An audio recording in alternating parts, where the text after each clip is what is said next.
Hello everybody and welcome back to another FSEconomy video. Today I'm going to talk through how to purchase an FBO, which is a fixed base operation, also how to manage them effectively. The other thing I'm going to talk about today is if you can't afford to buy an FBO, how you can go ahead and rent a passenger terminal and make money that way in the meantime. So before I get into it, I just want to say a huge thank you very much for all your support on the other videos. If you haven't checked out my other FSE videos, go and do those first before looking at this one. Also, if you're an experienced FBO operator, go ahead and put your comments and recommendations down in the comments below. So there might be some things that I forget, and in advance I apologize for that. But if you do enjoy these videos, please smash that like button down below and consider subscribing if you are new. But with all that said, let's get into it. Okay, so you want to go ahead and purchase an FBO. So first of all, let's talk about what are the advantages and disadvantages of an FBO. Well, the main advantage, in my opinion, is that you get to control the assignments that are generated from a particular airport, and therefore you can generate jobs that have the right distance and go to the right airport that you would like. And in that way you can and you can even reserve the jobs for yourself so no one else sees them, and so you've got a ready flow of jobs there for you. Now you can make a little bit of money also through stuff like ground crew fees, maintenance facilities and stuff like that. But really FBOs, if you just set them and forget them, so to speak, are really a break-even sort of scenario because there are costs to running an FBO. But they're one of the other major purchases along with aircraft that you can make in FSEconomy. So it's kind of cool to have them. It just takes a little bit of work just to keep them going. So just be aware of that. So how do you buy an FBO? Well, really there's three ways you can purchase an FBO. The first one, quite simple, go up to FBO here and press purchase FBO, and it's going to give you a list of all the different airports that have FBOs available for sale. Now one thing you need to know is some airports will just have one FBO and they will own all the passenger terminals there. Some will have, particularly the larger airports, might have multiple FBOs, therefore you might only be buying one lot. So just to clarify lots, remember the airport sizes from a previous video. The one with nothing inside them here, that is an airstrip and it has one lot. So we'll have one FBO in there. Now each lot has one, it will have a number of passenger terminals and it varies a little bit.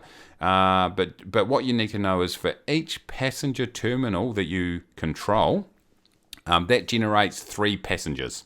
So you might put all those passengers in one job, you might have individual jobs, it's up to you, but each passenger terminal generates 3 passengers. That's what you've got to know. So then I talked about airstrips, which are those. These are one in dark blue with the one line are small airports, and the ones with the 2 lines, which obviously represent runways, are large airports. And so if you look through all the prices here, what I do, by the way, is when I come in to purchase FBO, I always sort it by country. You might live in a certain area and want to buy an FBO close to where your favorite place, basically. Now, as you can see, there's a huge variance in prices. The current owner of the FBO will set the price. So, it is what it is. You could personal message them and see whether they want to negotiate if you wanted to. But really, the cost of the FBO, the factors that sort of go into it are how popular that area is, how much people want to fly there. Also things like the size of it, so whether it's a small airport or an airstrip or whatever. So you can just go through there. Now, if you do want to buy one, let's say you want to buy, I don't know, let's just Ross River right here. You click on that and it brings up the box here with all the details. So what you want to check is how many lots there are and how many gates are available. So this has got 4 gates. That will generate 12 passengers for you. You can also look in how much fuel and how much fuel's available, how much supplies are available, and whether it does building materials. We'll cover those in a later on in this episode, because that creates value too. So you might have a look at and see 2 airports that do look identical but have different prices because they have a lot more fuel and supplies already there. So that means that that's additional value for you. So if you want to go ahead and buy this, you can just go, boom, buy it for yourself. You can operate FBOs as an individual, or you can operate it as a group. It's completely up to you. So if you wanted to do it, go ahead. press purchase, and that is as simple as that. Now, sometimes there are private sale offers. I don't think there will be any. No, there's not. And that's another way. That's sort of a 1.5 way. The other way to find out FBOs that are available to purchase is to jump onto the forums, go to FSE Marketplace, FBO Sales, and just wait for that to come up. And so this is similar to aircraft. You're going to see people on here that are either looking to buy or looking to sell FBOs. And some of the FBOs that are for sale in here will be listed on this page here. But some, it's more of a private sale, so you contact them and say, hey, and negotiate a price, and then just sort out the transaction. The third way you can pick up an FBO is through the lottery. So one thing we'll talk about during this video is the fact that that you need supplies to run your FBO, and each FBO, depending on its size, takes a certain amount of supplies to keep it active. Now, if someone runs out of supplies and they don't restock, after 45 consecutive days of not having supplies, the FBO will be closed down, and it will basically be put up as a raffle or a lottery. And this is where they are shown right here. So you can buy a ticket, and then basically everybody who buys a ticket goes into the hat, and a lucky person will be drawn out. Just know that whatever price you pay for your ticket, if you don't win the lottery, you know that money's gone. So if you've got plenty of money, go for it. It might be a location that's not that popular, which gives you a more chance of winning it. So as you can see, there's variables here depending on the amount of passenger terminals, whether they've got maintenance facilities, and a few other things. But generally, it's 50 grand for a airstrip, 150 to 200 for a small airport, and usually around 450 for a large airport. So those are the three ways. I suppose the fourth way is you could just look at go through a list, look at an FBO, and just send someone a message saying, "Hey, do you want to sell?" That's another way you could do it. I'm not too sure how successful that would be, but that is certainly another way that you could go ahead and purchase an FBO. Okay, now that you've purchased an FBO, you want to go up here to FBO, go to facilities. You might just click on it if you're an individual like this. I've got none under my individual name, but I'll have a look at the ones that we've got for Ard Air right here. And as you can see, I've got 2 FBOs. So what I would say is, in the perfect world, it's good to have 2 FBOs that are about sort of 70 to 150 nautical miles apart, somewhere in that space. Ideally about 70 to 100. The reason is because what I've done here is I've got all the jobs that I've allocated are between Golden here, which is Golden, CYGE, and CAA8, which is Invermere. All the jobs are pointed at each other, so I've got this constant flow of jobs between each, and there's usually enough jobs to go around and make a nice bit of money flying.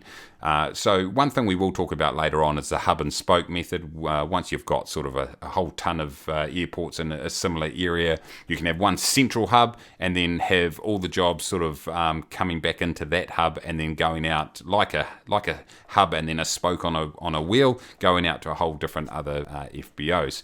We'll cover that later on. But as you can see here, I've got a airstrip here that has 1 gate that generates 3 passenger jobs, and then I've got Golden here which has 4 gates which generates not passenger jobs, by the way, passengers, 12 passengers. So all up it's 15 passengers.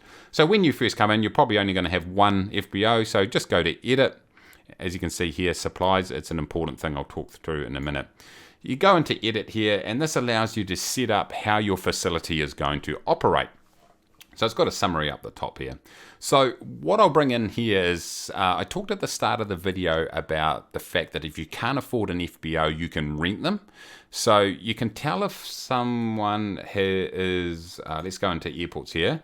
If I go to Auckland, for example, if it says space available here, if I click on that, it tells you that there's 7 gates available at the moment to rent, and I could rent those. I could go rent, I could say how much I want, how many gates I wanted to rent, and then I would pay that amount, $2,000 per gate that I rent, and that would be a month. As long as I got enough supplies, by the way. So I'll put this in here.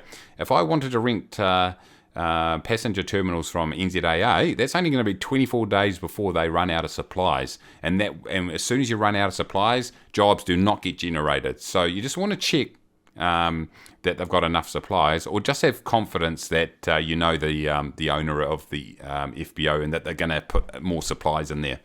So that's one thing to watch out for. But the point I'm making is that whether you own an FBO or whether you are just renting a passenger terminal, this screen is exactly the same and you have exactly the same control.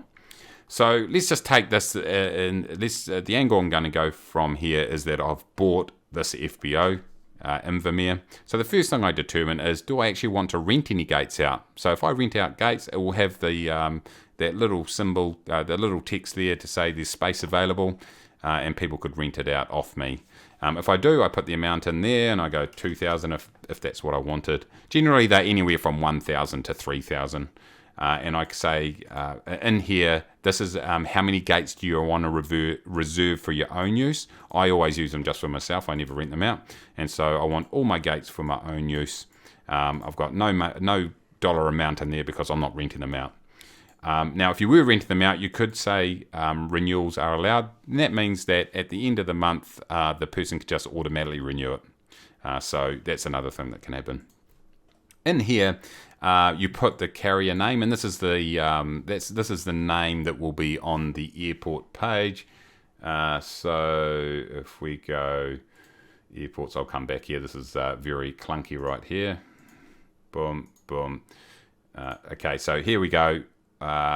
Local carriers, that's where your name would be. So if I went to CAA8, boom, you can see the local carrier is Ard Air. So good as gold.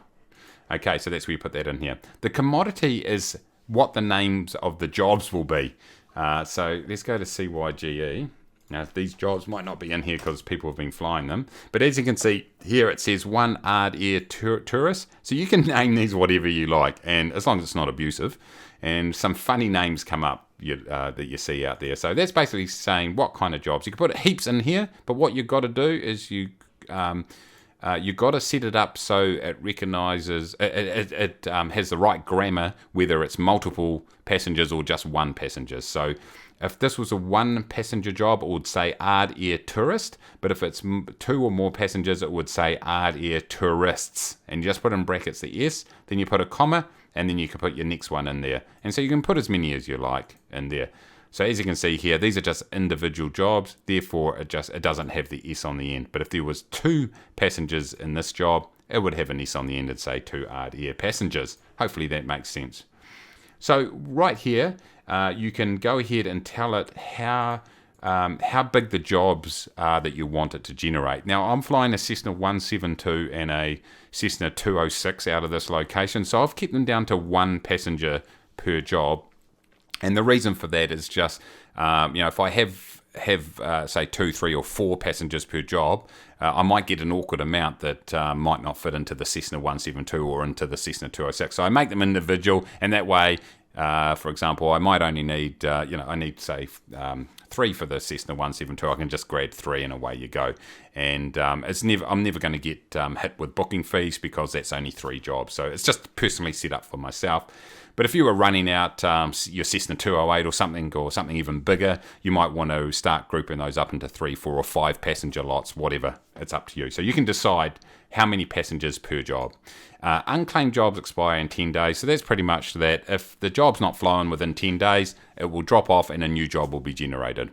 The next thing, this is the really important, assignments are public. Yeah. So this here is, I'll probably start turning this off soon. But if they're public, as they are here, they're showing for anybody can pick these up and fly them. Simple as that. Now, if I unclick that and didn't make them public, then they would come in here because it's owned by Ard Air. They would then come into this holding assignment bay, I suppose what it's called, or assignments. I mean, you can hold assignments in here. So I'll come in here and only people in the group would be able to fly them. If the FBO was owned by you personally, then these would only be available to you. So I'm probably going to go in and actually untick that because I've got people, a few people have joined the group. So welcome aboard, by the way. I see Dylan is actually flying at the moment. So good stuff. So he's out there flying a passenger job at the moment.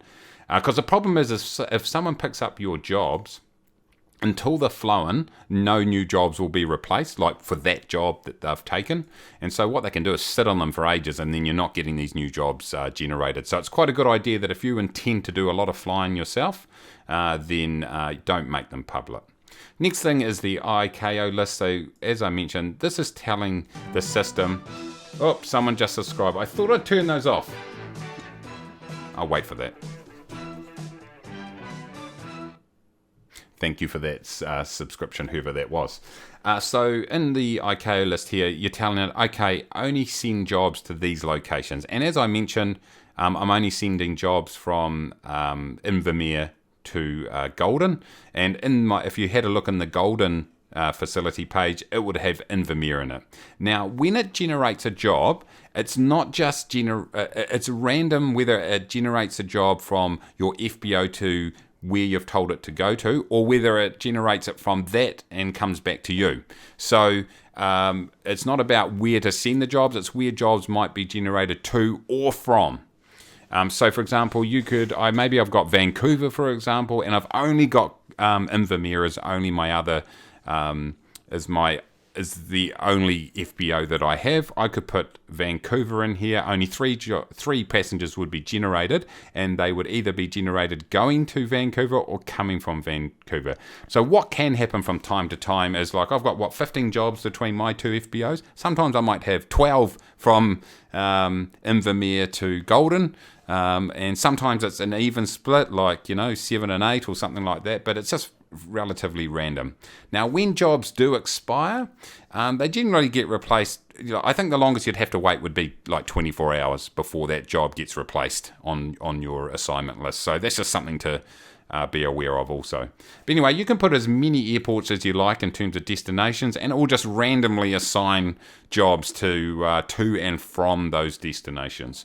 So like I say, I always like to have just either 2, or if I've got 3 FBOs, which I have in the past, or more, I generally put them in a triangle scenario, or even just between 2 airports, just because I want to maximize that income between those 2 and know that I've got enough jobs. Now, obviously, the downside to that is that obviously you're flying the same route all the time, so that's one thing to consider. But that doesn't stop you going and flying routes elsewhere on other FBOs. So you can do that if you want. The other thing you can do is set random airports, and this is pretty self-explanatory.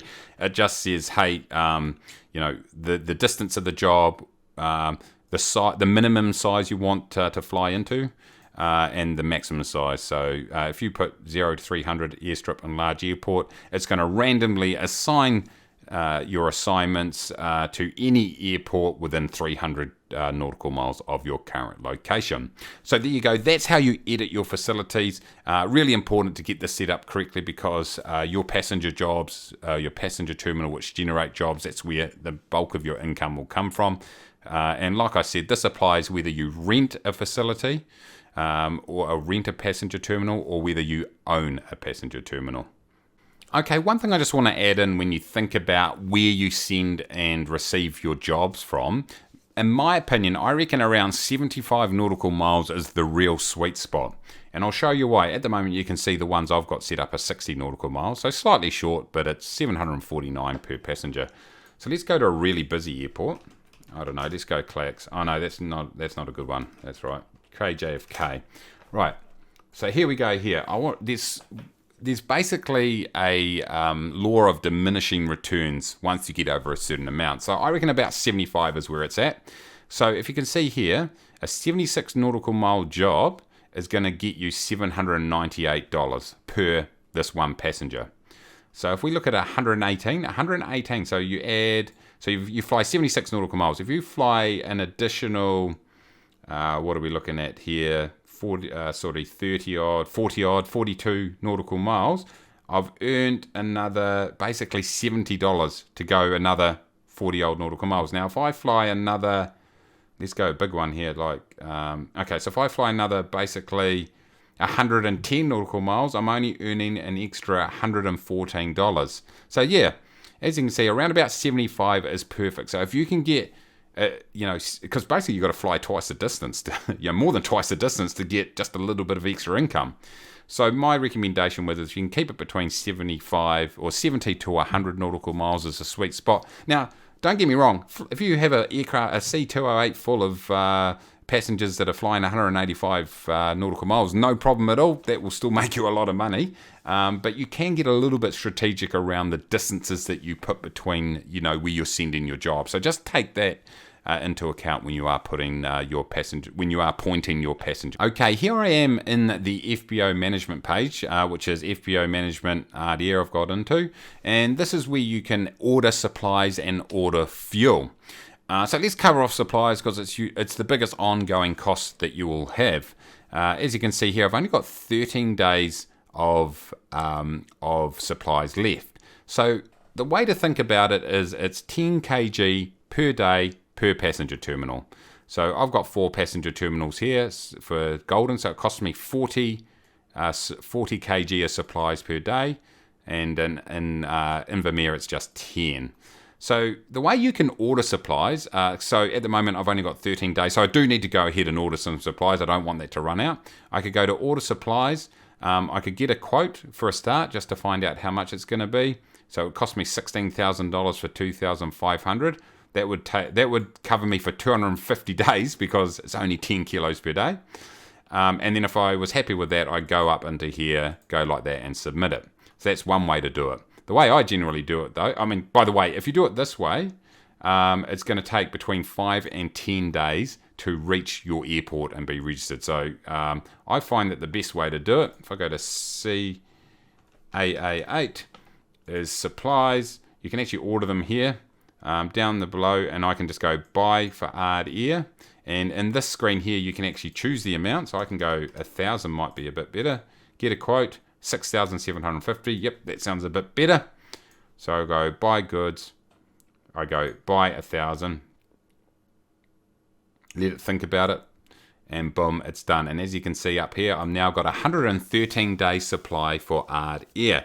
So look, what used to happen is it used to be cheaper to either fly in supplies or rather than order them. But now I think pretty much every FBO's got the option of just ordering them immediately at the same cost. So I think the manuals might be slightly outdated around that.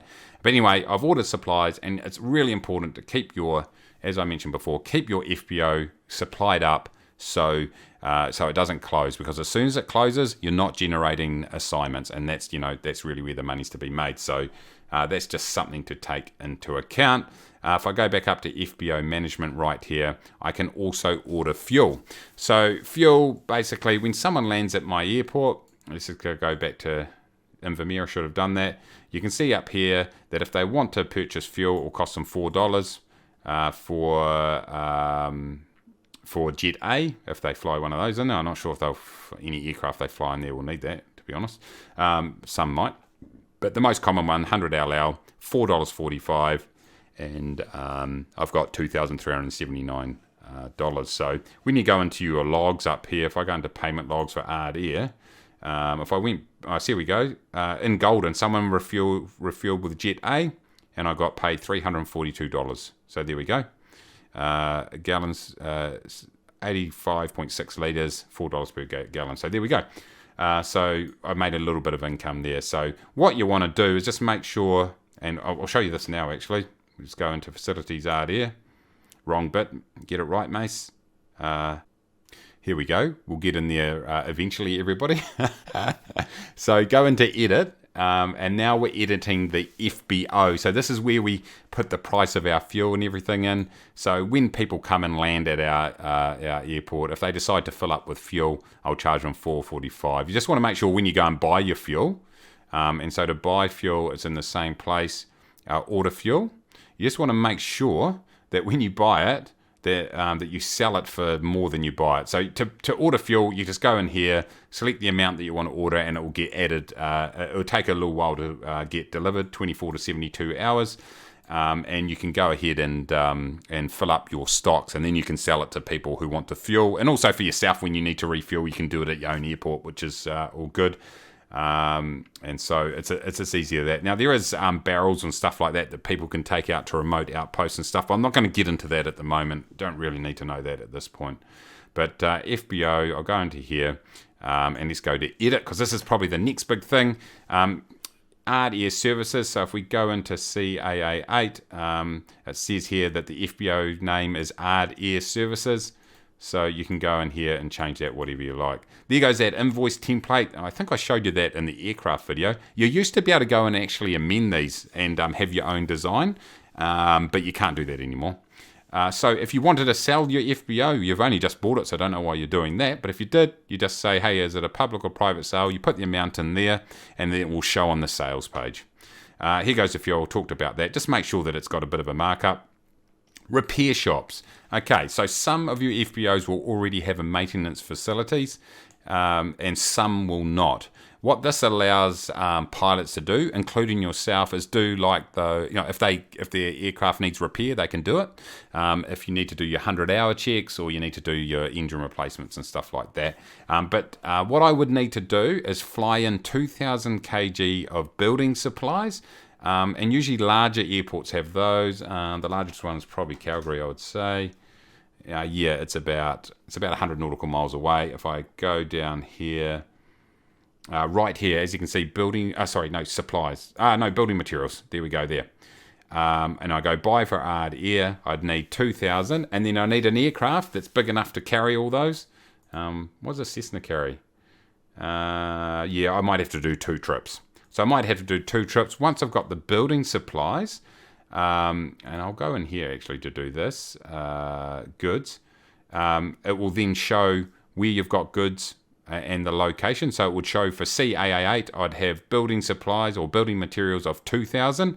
And then once that happened, I'd then have the option to build a repair shop.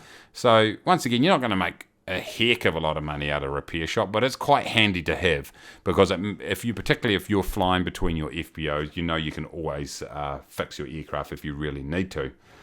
Passenger terminals, this is just an overview of your passenger terminals, and then if you press edit your facility, it goes back to that other page.